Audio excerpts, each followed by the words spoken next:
interesting UFC run for you so far, 1-1-1. How would you kind of sum up, what you've done here so far? I'm constantly improving, constantly evolving and growing every fight, and that's how I am as a martial artist. That's how I am in my UFC career. Every fight I get better. Every training camp I get better, and I evolve. And you're about to see the next evolution of the steamroller. Yeah, is it? Obviously you'd rather be 3-0, but you've kind of experienced every side of Yeah, the coin right. here. How does that help you, grow and just take lessons away moving forward? Yeah, like you said, I know what it tastes like to lose. I know what it tastes like to win, and I know what it tastes like to have a draw. So I'm prepared for any outcome, and the next outcome I see is a finish. What would you make of this matchup when they came to you? Was Luis someone on your radar at all? And what did Yeah, you he think? was definitely on my radar. I wanted this fight. He's good, he's a great martial artist. He's good striking, good wrestling, good jiu-jitsu. But I think he's got a lot of hype, and I think he's a guy that I can definitely beat. And it's a fight I wanted to derail another hype train. Yeah, that's kind of a position you put in, calmly in this UFC run. You relish that, obviously. Definitely, I love being the underdog. I love when people doubt me and proving them wrong, and I'm about to do it again Saturday night. Yeah, what's it? Obviously he's a pretty tall guy for this weight class. What's it like fighting someone like that? How does it change your preparation? I just fought a 6'3" southpaw in Jalen Turner, so Sure. I'm getting pretty good at beating up these tall, skinny guys. So, he's got the reach. He's a southpaw. It's not like my first choice to then want to fight a 6'3" guy with all that reach. But like I said, I just did a whole training camp getting ready for a tall southpaw, so it was nothing new, and I'm getting good at beating these guys up. So. Do you think he uses his length? A different style from Jalen, but do you think he uses his size and length as effectively? He's got straight shots. He puts his combos together well. And, I think he could wrestle a little bit better than Jalen. But he's also got a smaller frame. I think he's got a smaller reach than Jalen. But I'm not going to have any trouble finding his chin. So it's going to be fun.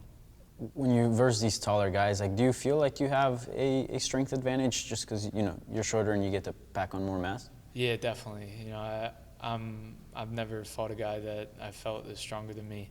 I'm always pushing the pace. I'm always backing him up into the cage and looking to grind him out and use my well-rounded martial arts with my wrestling, my striking, my Muay Thai, my jiu-jitsu, and then just my cage grind.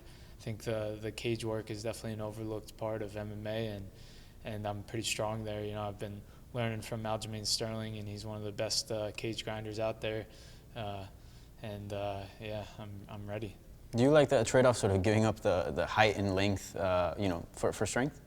Yeah, like I said before, it's not my first choice to fight a 6'3" southpaw, but I'm getting good at it, and it'll be fun after I beat this guy up to fight a guy my size. And you're out in Long Island, right? Yeah, born and raised Long Yeah. Island. But you went to school here in Tampa. I did. That's right. I graduated from the University of Tampa, and I actually walked and got my diploma at the Amalie Arena, so it'd be cool to go back there. Yeah, what's that like? You got your diploma there, and now you're coming Yeah. back years later, but to fight. It's in the UFC. awesome. I had my whole amateur career out of Tampa, training under Matt Arroyo at Grace Tampa South, and I had the beginning of my professional career in Tampa. So as soon as the UFC said they were coming back to Tampa, I knew I had to get on this. This is my second home here, and I'm honored to go out here and put on an amazing performance for these Tampa people that are my own. When's the last time you were in Tampa? Well, I finished this fight camp here, so I've been in Tampa for about 2 weeks, and then every fight camp I come down here and do about a week or two down in Tampa. So I'm coming down to Tampa probably like every 3-4 months. At least So this is almost like a home turf for you. Yeah. My mom lives up here too, so I'm always coming down to see her. So I come down here, see her. I train at Grace Tampa South, enjoy the sun. You know, it's always nice to get down here when it's winter time up there. So this is definitely my second home, and I'm pumped to go out there and fight. Obviously, getting to the UFC is like one of the, most fighters aspire to do that. Does it put things into perspective, the fact that you did your amateur career here and here you are, returning, but in the UFC? Yeah, it really does. Being, fighting as an amateur here in some pretty, not very nice venues, and now being able to fight at Amalie Arena, it doesn't get bigger than that in Tampa. I had my pro debut at the Sundome, which was a real big fight for me.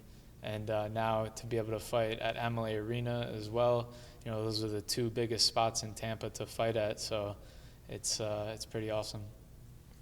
Can you talk a little, I'm sorry. No, go ahead. Can you talk a little bit about what camp has been like for you, considering that so many heavy hitters over at Serra-Longo are preparing for fights? You had Al last week, and now you have Chris Weidman coming up. So what has that been like? The atmosphere has been amazing. The Serra-Longo team, everyone's always helping each other. I got a bunch of amazing sparring sessions in with Al.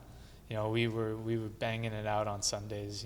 Me and him, big gloves, headgear, shin guards, feet to floor rounds, with Longo watching and coaching on Sundays, and that's been our thing for the last couple weekends.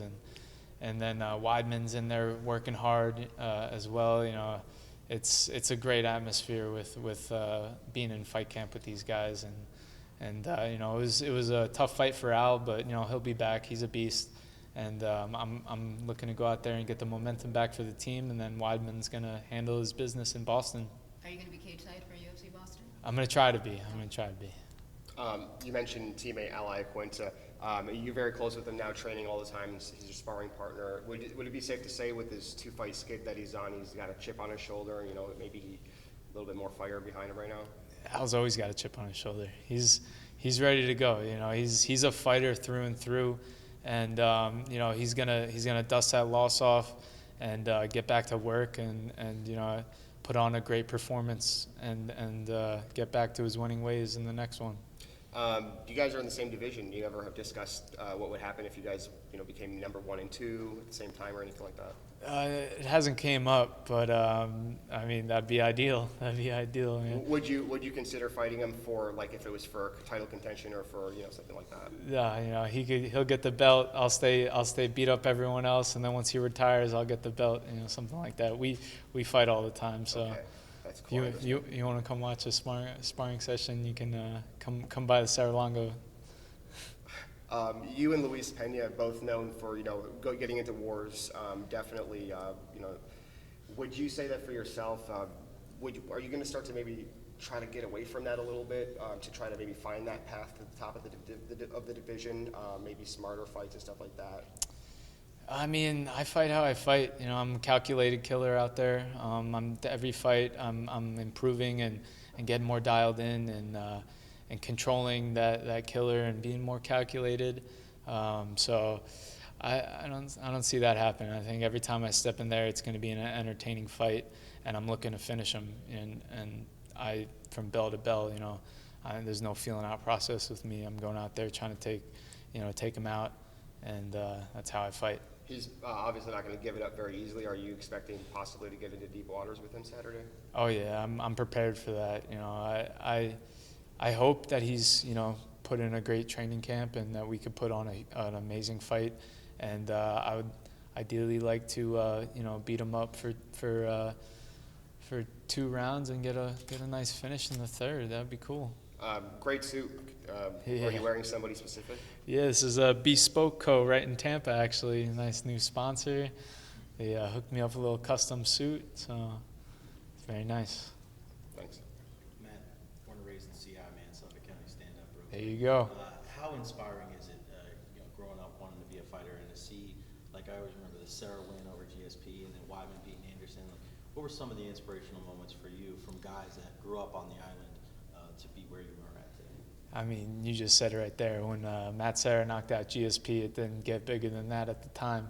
And then Weidman taking out fucking Anderson. Taking out Anderson Silva. That was huge.